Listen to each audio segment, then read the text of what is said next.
mangrove di Provinsi Kepulauan Bangka Belitung pada umumnya dari data yang kami peroleh itu sekitar 64 ribuan hektar dan mengalami kerusakan di angka 60%-an, jadi sekitar 36 ribuan hektar itu yang data yang kami dapatkan mengalami kerusakan. Nah, provinsi ini kalaupun diutamakan atau diprioritaskan untuk penanaman mangrove bisa dilakukan di daerah sekitar Pangkal Pinang, itu daerah pantai Pasir Padi. Terus kalau di Bangka Tengah mungkin bisa diupayakan di sepanjang pantai Terentang,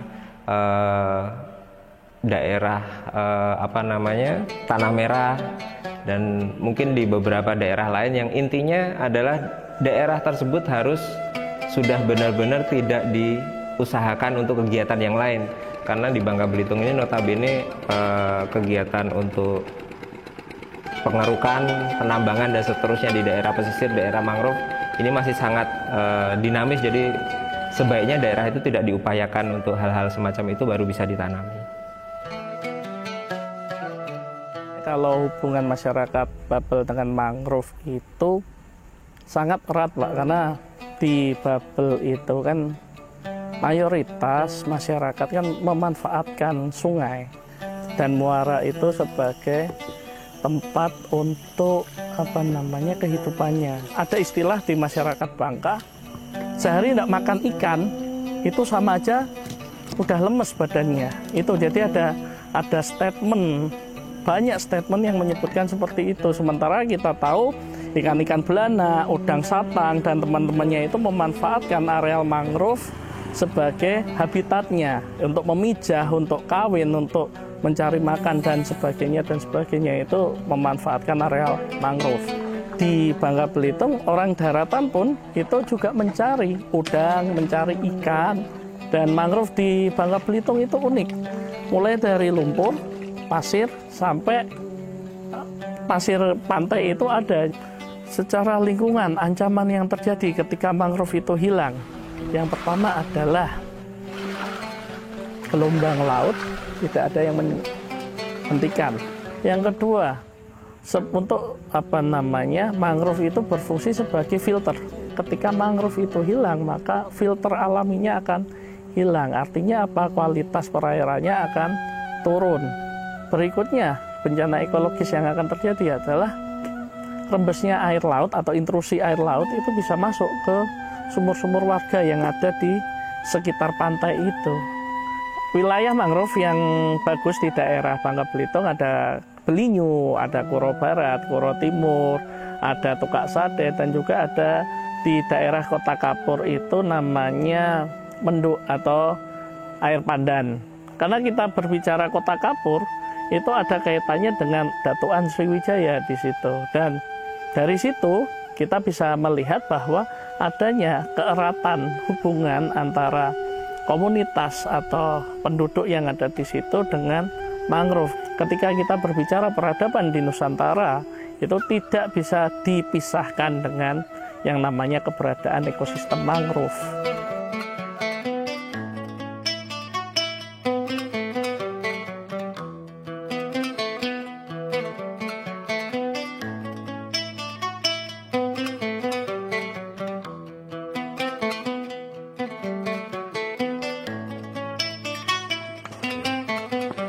Nama saya Pendi, saya sebagai nelayan di Desa Labu Air Pandan.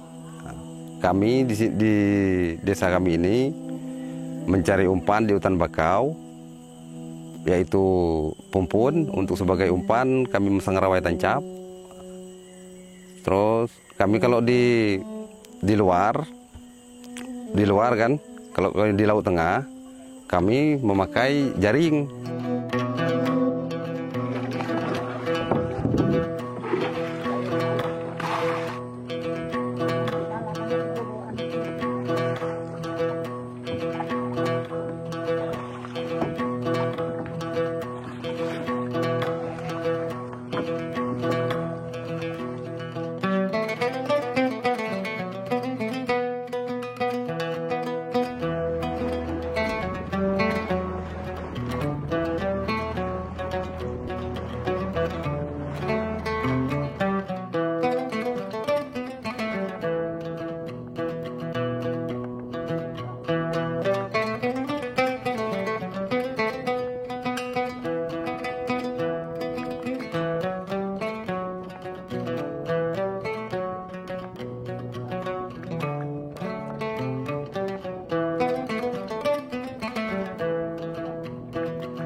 untuk mencari ikan tuh kan semacam kalau jaring untuk semacam kembung kan, ataupun selangat kan, ataupun ikan sejenisnya, pari kan, mayung ibarat sejenisnya, mamong ataupun talang kakap bisa kan yang kami cari.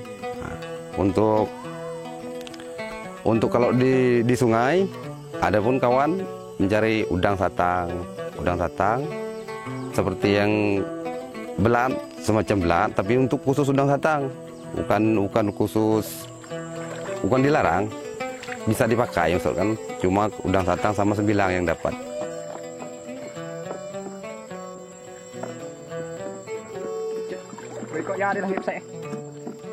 Kalau untuk kami di kampung nih sangat bermanfaat maksudnya.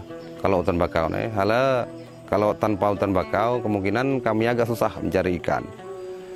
Kalau hutan bakau nih rusak, kemungkinan ikan pun kan tidak ada ataupun dibuat tambak.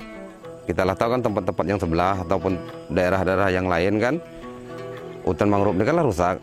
Kalau lah rusak, ikan pun kurang. Kalau sangat di kampung kami ini sangatlah penting maksudnya. Kalau hutan mangrove ini dijaga ataupun ibarat tidak dirusak lah maksudnya kan. Berarti kan nih kalau mesinnya masih alami kan.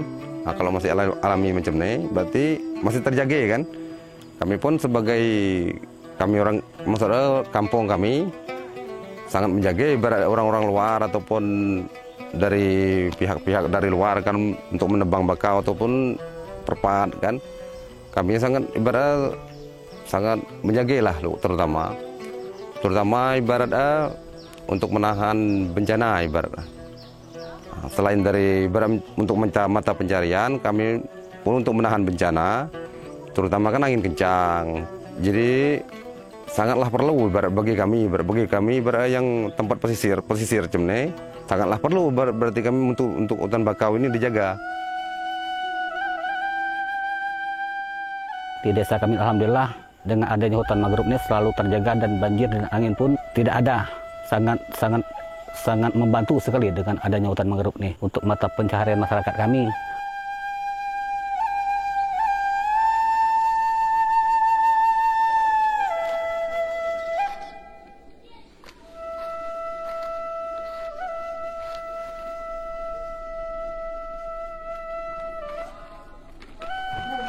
Pentinglah bagi kami hutan bakau di hala. Hutan bakau ya masuk kami kayak ngelinong atap di kan. Mendetebang bakau ya masih atap kami di lecet depan apa. Jadi masuk kami jalan minta lindung kan. Bakau di ke atap mencet untuk pencari kan kami cari-cari. Menurut sejarah daerah kami ini dulu pernah ada namanya Tentara Lanon. Nama Tentara Lanon perompak mungkin kata orang tua dulu, kata orang menurut cerita kan. Terus terang desa Labuh itu sangatlah sudah tua. Dari zaman Kedatuan Sriwijaya desa Labuh Air Pandan sudah ada.